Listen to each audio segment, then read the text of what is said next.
May libreng sakay sa MRT 3, LRT 1 at 2 simula ngayong araw hanggang sa May 3 bilang pagdiriwang ng Labor Day. Ang libreng sakay ay pinag-utos ni Pangulong Ferdinand R. Marcos Jr.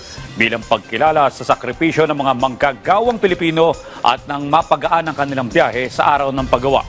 Ang May 1 ay regular holiday at ang unang pagunita sa kontribusyon ng mga manggagawa sa bansa. Sir, ano po yung good news natin para sa mga commuters natin dito sa MRT 3, LRT 1, and LRT 2? Ay nais ko sabihin sa lahat ng ating mga commuter ay inutos ko na para magbigay ng ating konting parangal sa ating mga manggagawa.